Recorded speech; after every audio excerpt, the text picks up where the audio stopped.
আসসালামু আলাইকুম, স্বাগত জানাচ্ছি চ্যানেল আই সংবাদে। আমি রিদিতা রেজা। শুরুতেই জানিয়ে দিচ্ছি ফ্রেশ আটা ময়দা সুজি সংবাদ শিরোনাম।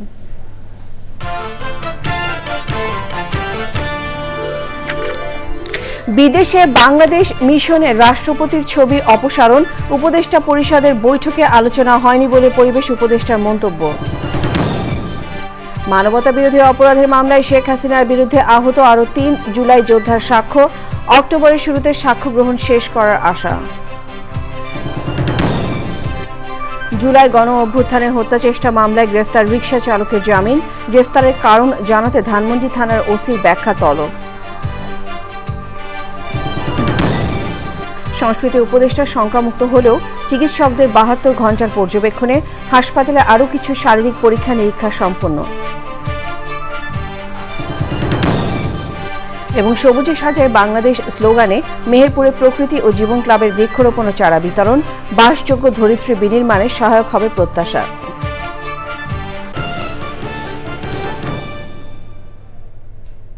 এছাড়াও নিটল টাটা বিশেষ সংবাদে যা থাকছেন।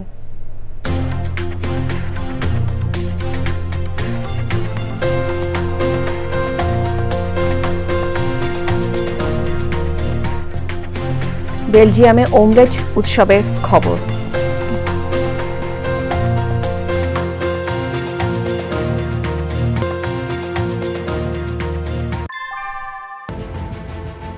Primacy inbuilt.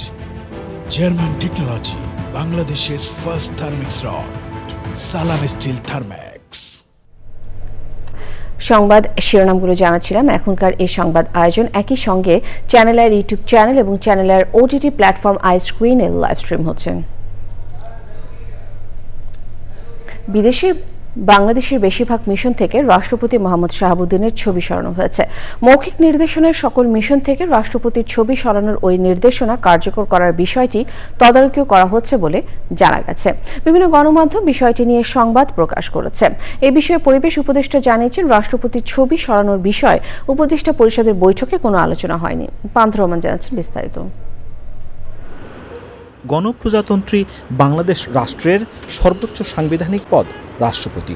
তার বাসভবন বঙ্গভবন থেকে শুরু করে সরকারি দপ্তরে টাঙানো থাকে রাষ্ট্রপ্রধানের ছবি। বিশ্বের বিভিন্ন দেশে বাংলাদেশের মিশনগুলোতেও থাকে রাষ্ট্র ও সরকার প্রধানের ছবি। তবে মৌখিক নির্দেশনায় বিদেশে বাংলাদেশের সব মিশন, কনসুলেট, কূটনীতিকদের অফিস ও বাসভবন থেকে রাষ্ট্রপতি মোহাম্মদ শাহাবুদ্দিনের ছবি সরানোর খবর পাওয়া যাচ্ছে। তবে বিষয়টি নিয়ে উপদেষ্টা পরিষদে আলোচনা হয়েছে বলে জানা নেই পরিবেশ উপদেষ্টার। আদৌ এরকম কোনো মৌখিক নির্দেশ দিয়েছে কিনা, আদৌ সরানো হচ্ছে কিনা সেগুলো তো জানি না। আমিও আপনাদের মতন পড়েছি। তো যদি সিদ্ধান্ত হয়, সিদ্ধান্ত দেখে তাহলে আমি কথা বলবো। উপদেষ্টা পরিষদ এটা জানেন না? উপদেষ্টা পরিষদ তো আজকে দেখলাম পত্রিকাতে উপদেষ্টা পরিষদ মিটিং তো হয় বৃহস্পতিবার। আমি কিন্তু উপদেষ্টা পরিষদ জানে না এই কথা বলিনি। আমি বলছি উপদেষ্টা পরিষদের সভা তো হয়নি, সভায় যেহেতু এটা আলোচিত না, কাজেই যদি এরকম সরকারি পর্যায়ে সিদ্ধান্ত হয় তাহলে সবাই হয়তো আলোচিত হবে। পররাষ্ট্র মন্ত্রণালয় এবং বেশ কয়েকটি মিশন সূত্রে জানা গেছে, টেলিফোন করে কয়েকটি মিশনে এই নির্দেশনা দেয়া হয়েছে এবং তাদেরকে বলা হয়েছে বাকিদের জানিয়ে দিতে। সবার কাছে সরাসরি এই নির্দেশনা না পৌঁছালেও প্রায় সব দূতাবাসই রাষ্ট্রপতির ছবি সরিয়ে নিয়েছে বলে কূটনৈতিক সূত্র নিশ্চিত করেছে। একই সঙ্গে রাষ্ট্রপতির ছবি সরিয়ে নেয়ার বিষয়টি তদারকির দায়িত্বও দেয়া হয়েছে পররাষ্ট্র মন্ত্রণালয়ের কয়েক কর্মকর্তাকে। তবে এ নিয়ে আনুষ্ঠানিক কোনো বক্তব্য দিতে অপারগতা জানিয়েছে পররাষ্ট্র মন্ত্রণালয়। পান্থ রহমান, চ্যানেল আই, ঢাকা। বিভিন্ন দলের নেতারা বলেছেন, জুলাই সনদের চূড়ান্ত খসড়ায় মুক্তিযুদ্ধ, বাঙালি জাতিসত্তার পরিচয় প্রশ্নবিদ্ধ করা হয়েছে। সিপিবি, বাসদ এবং গণফোরামের নেতারা বলেছেন, চূড়ান্ত খসড়ায় কথার মার প্যাচে ঘুরে ফিরে সংবিধান সংশোধন ও পুনর্লিখনের বিষয়টি অগ্রাধিকার পেয়েছে। ইসলামী ও সমমনা দলগুলোর মতের প্রতিফলন ঘটেছে বলেও মন্তব্য তাদের। জানাতুল বাকিয়ার রিপোর্ট। রাজনৈতিক দলগুলোকে শনিবার রাতে পাঠানো হয় জুলাই সনদের চূড়ান্ত খসড়া। খসড়ার ৩টি অংশ: ভূমিকা, সুপারিশ এবং বাস্তবায়নে অঙ্গীকারনামা।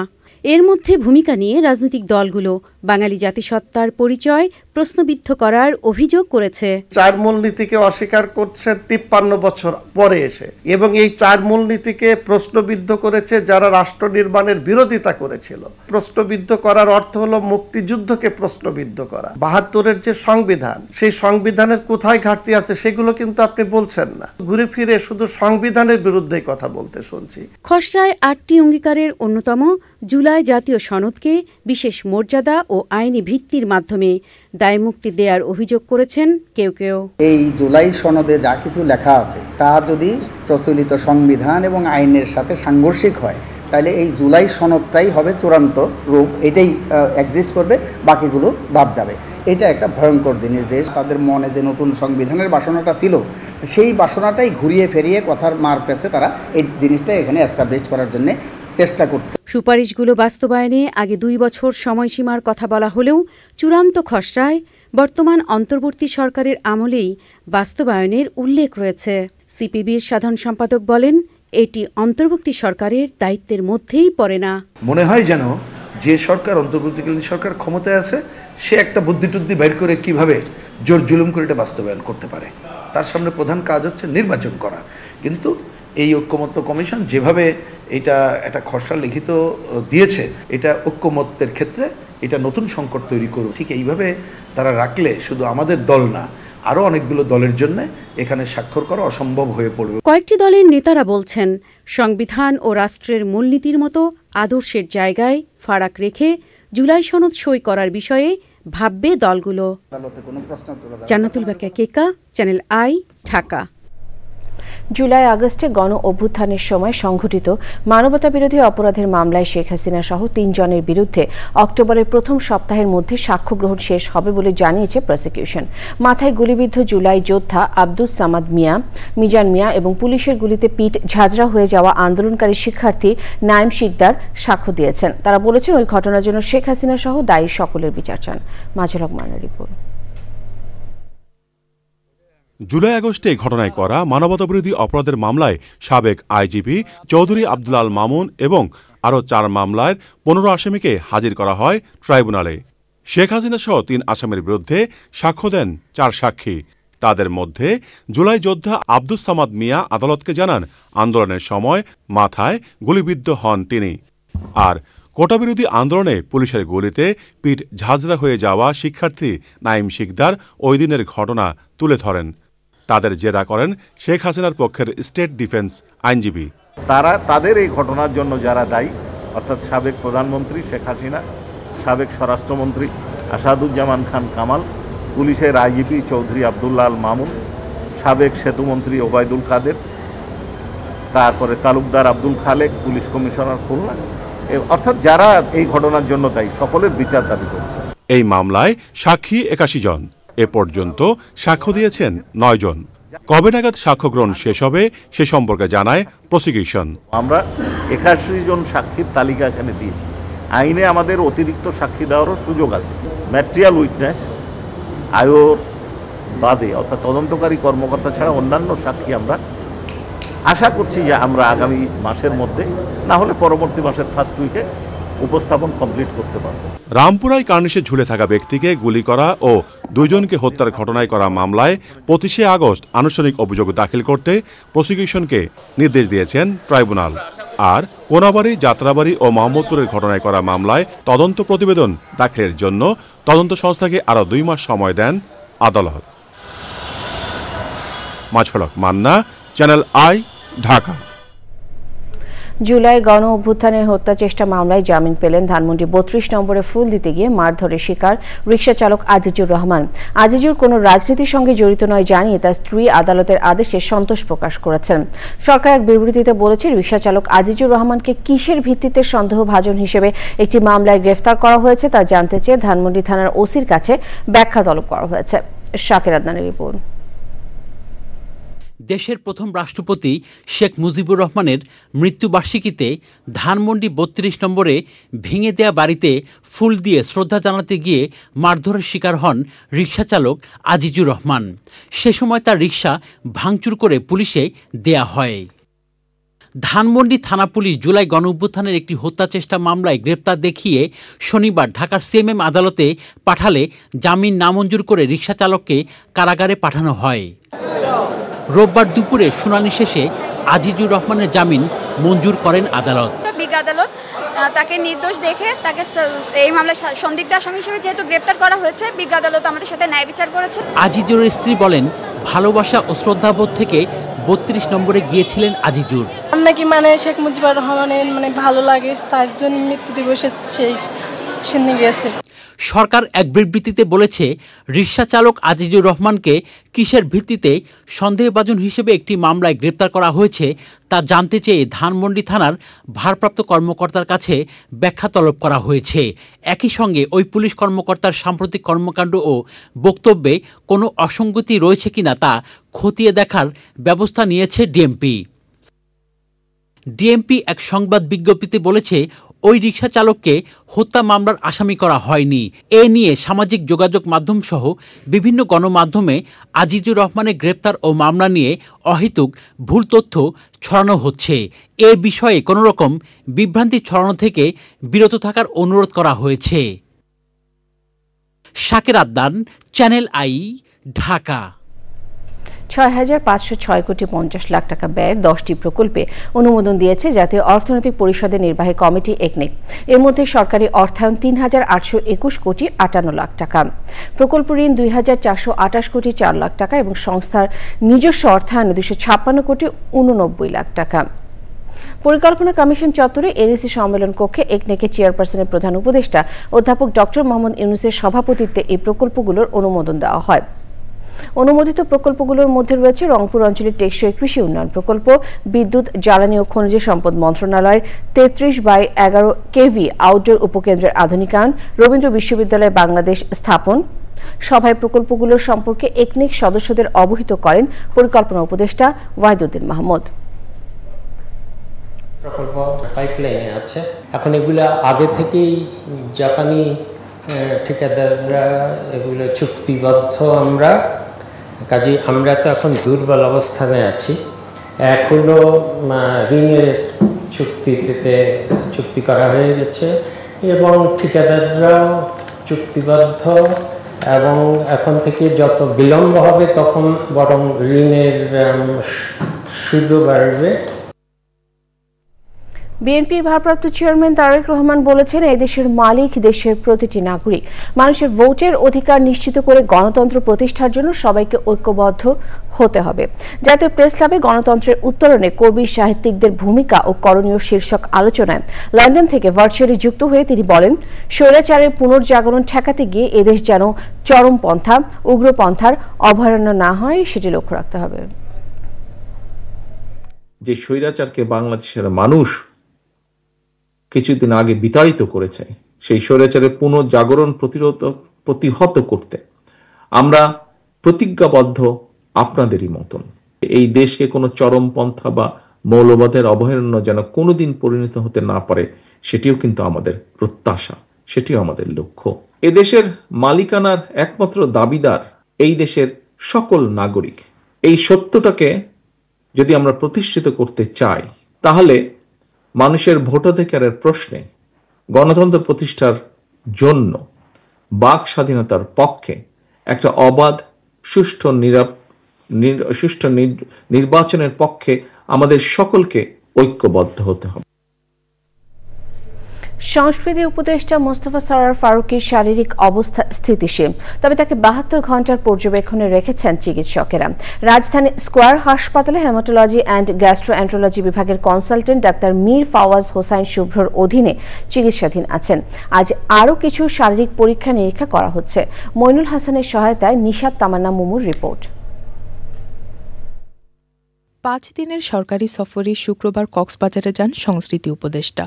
কক্সবাজারকে সাংস্কৃতিক হাব হিসেবে গড়ে তুলতে অংশীজনদের নিয়ে 2 দিনের কর্মশালায় আজ প্রধান অতিথি হিসেবে উপস্থিত থাকার কথা ছিল তাঁর। শনিবার রাত 8টার দিকে হোটেল ওশান প্যারাডাইসে অবস্থানকালে হঠাৎ অসুস্থ হয়ে পড়েন তিনি। রাতেই সংস্কৃতি উপদেষ্টাকে একটি এয়ার অ্যাম্বুলেন্সে ঢাকায় আনা হয়, ভর্তি করা হয় স্কয়ার হাসপাতালে। সংস্কৃতি উপদেষ্টার স্ত্রী বিশিষ্ট অভিনেত্রী নুসরাত ইমরোজ তিশা সামাজিক যোগাযোগ মাধ্যমে জানান, মোস্তফা সরোয়ার ফারুকী হাসপাতালে চিকিৎসাধীন ও আশঙ্কামুক্ত। তার সুস্থতার জন্য দোয়া কামনা করেন তিনি। কাজের চাপ, খাবারে অনিয়ম ও পানি শূন্যতার কারণে সংস্কৃতি উপদেষ্টা অসুস্থ হয়ে পড়েন বলে জানান স্বাস্থ্য অধিদপ্তরের মহাপরিচালক। উনি কাজের লোডে ছিলেন, দুপুর থেকে খাওয়া দাওয়া ভালো হয়নি, এটা একটা বিষয়। তো ওই কিছুটা সেই জন্য পানি শূন্যতা আছে, ওনার স্যালাইন চলছে। অন্য ইনভেস্টিগেশন ওনারা পাঠিয়েছেন, ইসিজি করা হয়েছে, তার হার্টের কোনো সমস্যা নাই। তো আমরা আসলে আশা করছি যে ইনশাল্লাহ উনি খুব দ্রুত আরোগ্য লাভ করবেন এবং খুব গুরুতর কোনো কিছু হয়েছে এটা প্রাথমিক পর্যায়ে ডাক্তাররা যা দেখেছেন, আমরা যেটা দেখলাম তাতে আমরা আশা করছি যে উনি শঙ্কামুক্ত ইনশাল্লাহ। সংস্কৃতি উপদেষ্টার অসুস্থতার কারণে কক্সবাজারের কর্মশালাটি স্থগিত করা হয়েছে। নিশাত তামান্না মুমু, চ্যানেল আই, ঢাকা। বাংলা চলচ্চিত্রের রূপনগরের রাজকন্যা ও আম্মাজান খ্যাত কালজয়ী অভিনেত্রী ও রোমান্টিক নায়িকা শবনমের জন্মদিন আজ।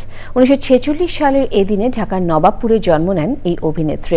25 বছর চলচ্চিত্র থেকে দূরে থাকলেও এখনও দর্শকের মুখে মুখে ফেরে তার নাম এবং অভিনীত চলচ্চিত্রের গান। জন্মদিন উপলক্ষে চ্যানেল আইতে এসে এই প্রথম টেলিভিশন ক্যামেরার মুখোমুখি হয়েছেন কিংবদন্তি অভিনেত্রী শবনম। তার জন্মদিনে চ্যানেল আইয়ের পর্দায় আজ রাত 8:25 সম্প্রচার করা হবে সাংবাদিক আব্দুর রহমানের সঞ্চালনায় বিশেষ অনুষ্ঠান শবনম রূপনগরের রাজকন্যা। লায়লা নওশিনের রিপোর্ট। আমি রূপনগরের রাজকন্যা, রূপের জাদু এনেছি। রূপনগরের রাজকন্যা হয়ে 1961 সাল থেকে বাংলা চলচ্চিত্রের দর্শকদের মন জয় করে নেওয়া রোমান্টিক নায়িকা শবনম। এরপর 90 দশক পর্যন্ত পাকিস্তান আর বাংলাদেশে 185টি ছবিতে অভিনয় করেন দর্শক নন্দিত অভিনেত্রী শবনম।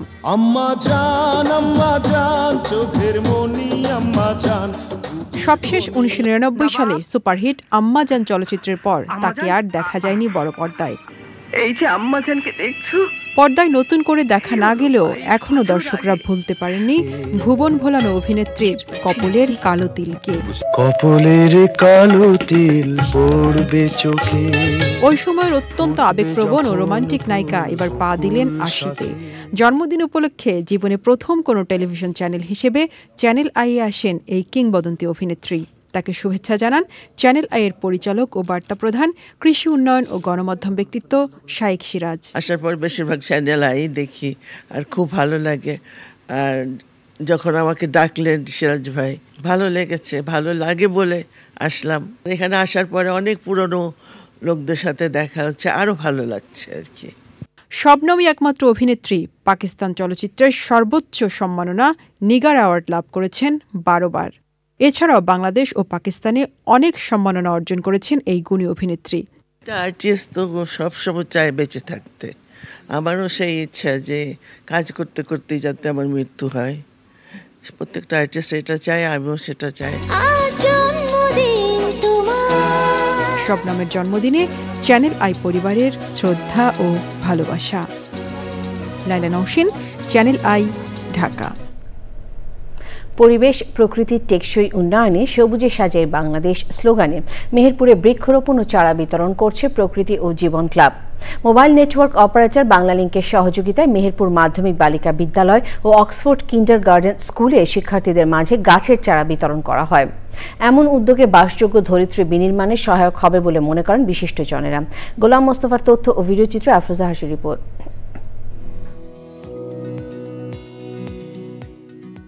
জলবায়ুর অভিঘাতে একদিকে খরা, অন্যদিকে তীব্র শীতে নাজেহাল সীমান্তবর্তী জনপদ মেহেরপুর। সেই সাথে অবৈধ ইটভাটা, নির্বিচারে বৃক্ষনিধন সহ পরিবেশ বিরোধী নানা কর্মকাণ্ডে যখন প্রাণ প্রকৃতি বিপর্যস্ত, তখন ভবিষ্যতের নিরাপদ আবাস বিনির্মাণে সারা দেশের মতো মেহেরপুরেও প্রকৃতি ও জীবন ক্লাবের সবুজায়ন অভিযান। সবুজে সাজাই বাংলাদেশ এই প্রতিপাদ্যে মেহেরপুরে বৃক্ষরোপণ কর্মসূচি পালন করেছে প্রকৃতি জীবন ক্লাব। এই যে বৃক্ষ আমরা লাগাচ্ছি, বৃক্ষের যে নানা ধরনের উপকার, সেই উপকারের একটি বড় অংশ হচ্ছে এই ধরিত্রীকে শীতল রাখা। যত বেশি গাছ লাগাবো তত কিন্তু উষ্ণতা কমবে। মেহেরপুর একটি এমন জায়গা যেখানে কিন্তু উষ্ণতা অনেক বেশি। গবেষণায় দেখা গেছে যে 5% উষ্ণতা কমে যায় যদি আমরা বৃক্ষরোপণ করে সেই জায়গাটিকে আমরা আচ্ছাদনে ঢেকে দিই। আসুন এই বর্ষায় আমরা সবাই হাতে হাত মিলিয়ে বাংলাদেশটাকে সবুজে ছেয়ে ফেলি। বাংলালিংকের সহযোগিতায় আয়োজিত সবুজ উৎসবকে ঘিরে উচ্ছ্বসিত শিক্ষার্থীরা। গাছ আমাদেরকে অক্সিজেন সরবরাহ করে, আমি এই গাছ বাসায় গিয়ে লাগাবো। গাছ আমাদের ঠান্ডা হাওয়া দিতে সাহায্য করে, আমাদের প্রকৃতিকে সুস্থ রাখে, অক্সিজেন দেয়। আমাদের উচিত বেশি বেশি করে গাছ লাগানো এবং গাছের পরিচর্যা করে গাছগুলোকে বড় করে তোলা। বৃক্ষরোপণ বা গাছের চারা রোপণ, এই আশাটা বা এরকম যাতে অনুভূতি তাদের বেড়ে যায় এবং গাছ সম্পর্কে তারা বিশেষ ধারণা করে। মানুষ এবং প্রকৃতিকে সুন্দরভাবে ধরে রাখার জন্য বাংলালিংকের পক্ষ থেকে এই মহতী উদ্যোগটা অব্যাহত থাকবে। এমন উদ্যোগ নতুন প্রজন্ম সহ সবাইকে পরিবেশ রক্ষায় আরো উদ্বুদ্ধ করবে বলছে সচেতন মহল। বৃক্ষে তার জীবন চক্রের প্রত্যেকটা জায়গায় আমাদেরকে শুধু বন্ধুর মতোই, একদম প্রকৃত বন্ধুর মতোই আমাদেরকে উপকার করে দেয়। গাছ যেন সবাই সুন্দরভাবে লাগাই এবং এটা পরিচর্যা করাই এবং আমাদের এই বাংলাদেশ যেন সবুজে ভরে ওঠে। পরিবেশবাদীরা বলছেন জনসচেতনতার পাশাপাশি কার্যকর পদক্ষেপের মাধ্যমে সুরক্ষিত থাকবে পরিবেশ প্রতিবেশ, সমৃদ্ধ হবে দেশের জীববৈচিত্র্য। আফরোজা হাসি, চ্যানেল আই। সময় হলো বিরতি নেবার। বিরতির পর আরো সংবাদের সাথে জানিয়ে ফিরে এলাম বিরতির পর। ইউক্রেনের প্রেসিডেন্ট ভলোদিমির জেলেনস্কি বলেছেন যুদ্ধ বন্ধের প্রচেষ্টাকে আরো জটিল করে তুলেছে রাশিয়া। সোমবার জেলেনস্কি ওয়াশিংটন সফর করবেন, সেখানে মার্কিন প্রেসিডেন্ট ডোনাল্ড ট্রাম্পের সঙ্গে বৈঠক করবেন তিনি। ট্রাম্প বলেছেন স্থায়ী শান্তি চুক্তি যুদ্ধবিরতির চেয়ে বেশি গুরুত্বপূর্ণ। রাশিয়ার প্রেসিডেন্ট ভ্লাদিমির পুতিন ইউক্রেনকে ডনবাস ছেড়ে দেওয়ার প্রস্তাব দিয়েছেন। এর বিনিময়ে যুদ্ধ স্থগিত রাখার কথা জানিয়েছে রাশিয়া, তবে ইউক্রেন বিষয়টি মানতে রাজি না। আইস্ক্রিন সাংস্কৃতিক সংবাদ।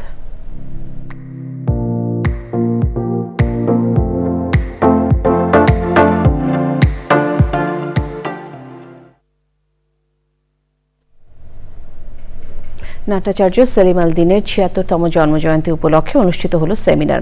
হেনরিক ইবসেন ও সেলিম আল দীন প্রতীচ্য প্রাচ্য নাট্যরূপ ও আধুনিকতা, এই শিরোনামে সেলিম আল দীনের কাজ নিয়ে আলোচনা করেন বিশিষ্ট জনেরা।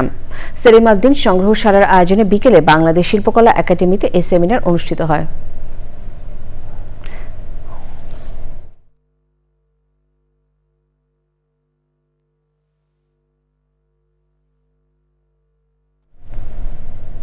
নিটল টাটা বিশেষ সংবাদ।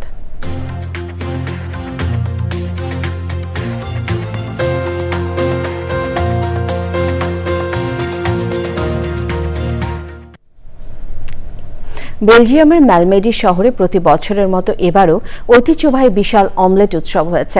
২৯তম উৎসবটি দেখতে হাজারো মানুষ রাস্তায় ভিড় করেন। প্রায় ১০,০০০ ডিম ফাটিয়ে তৈরি করা হয় বিশাল অমলেট, যা খেতে পারেন প্রায় ৫,০০০ দর্শক। উৎসবমুখর পরিবেশে বাদ্য বাজিয়ে এটির আয়োজন করে world fraternity of knights of the giant omelette.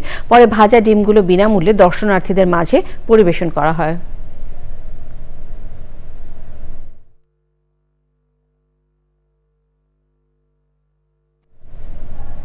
Pubali bank বাণিজ্য সংবাদ।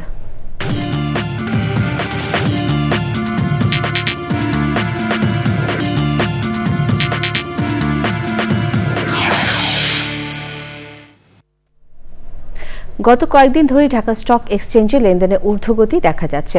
আজ লেনদেন ৮০০ কোটি টাকা ছাড়িয়েছে। ডিএসইতে আজ ৮০১.৭১ কোটি টাকা লেনদেন হয়েছে। আজ ঢাকার শেয়ার বাজারে ২০৫টি কোম্পানির শেয়ারের দাম বেড়েছে, কমেছে ১৩৫টি কোম্পানির শেয়ারের দাম, সেই সঙ্গে অপরিবর্তিত হচ্ছে ৫৮টি কোম্পানির শেয়ারের দাম। ঢাকা স্টক এক্সচেঞ্জের তথ্য অনুসারে আজ ঢাকা শেয়ার বাজারে মূল্যবৃদ্ধির শীর্ষে আছে দেশ গার্মেন্টস। আবারও বিরতি নিচ্ছে, ফিরে এসে যা দেখবেন।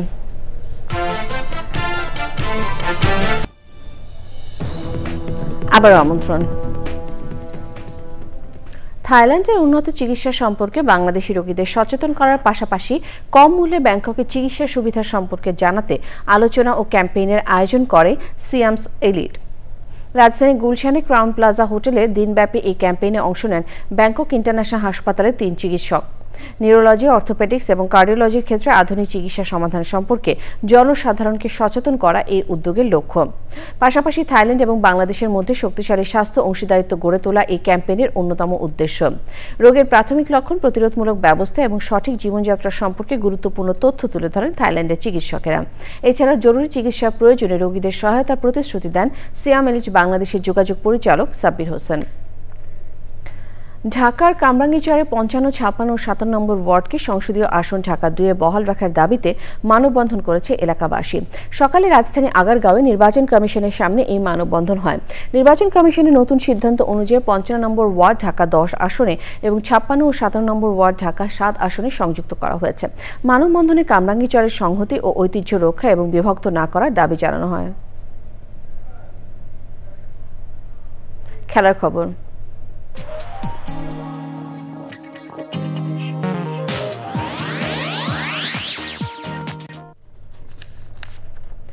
করেছে বাংলাদেশের দল। পার্থ স্কচার্স ক্রিকেট একাডেমির বিপক্ষে 5 উইকেটে হেরেছে নুরুল হাসান সোহানের দল। তৃতীয় ম্যাচে এটি জুনিয়র টাইগারদের দ্বিতীয় হার। আগে ব্যাট করে 9 উইকেট হারে এশিয়া কাপ ক্রিকেটের জন্য 17 সদস্যের দল ঘোষণা করেছে পাকিস্তান ক্রিকেট বোর্ড। দলে নিয়ে অভিজ্ঞ 2 তারকা, সাবেক 2 অধিনায়ক বাবর আজম এবং মোহাম্মদ রিজওয়ান। তবে ইনজুরি কাটিয়ে দলে ফিরেছেন অভিজ্ঞ ওপেনার ফখর জামান।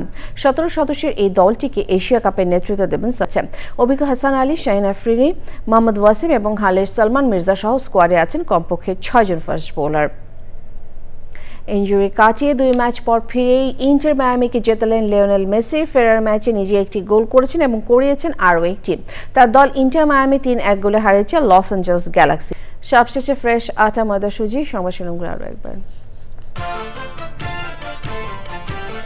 বিদেশে বাংলাদেশ মিশনের রাষ্ট্রপতির ছবি অপসারণ, উপদেষ্টা পরিষদের বৈঠকে আলোচনা হয়নি বলে পরিবেশ উপদেষ্টার মন্তব্য।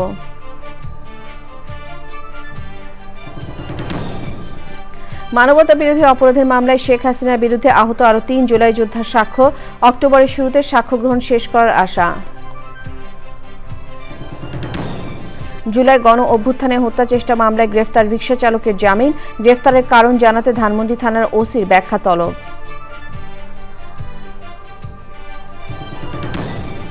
সংস্কৃতি উপদেষ্টা সংখ্যামুক্ত হলেও চিকিৎসকদের 72 ঘন্টার পর্যবেক্ষণে হাসপাতালে আরও কিছু শারীরিক পরীক্ষা নিরীক্ষা সম্পন্ন। এবং সবুজে সাজায় বাংলাদেশ স্লোগানে মেহেরপুরে প্রকৃতি ও জীবন ক্লাবের বৃক্ষরোপণ ও চারা বিতরণ, বাসযোগ্য ধরিত্রী বিনির্মাণে সহায়ক হবে প্রত্যাশা।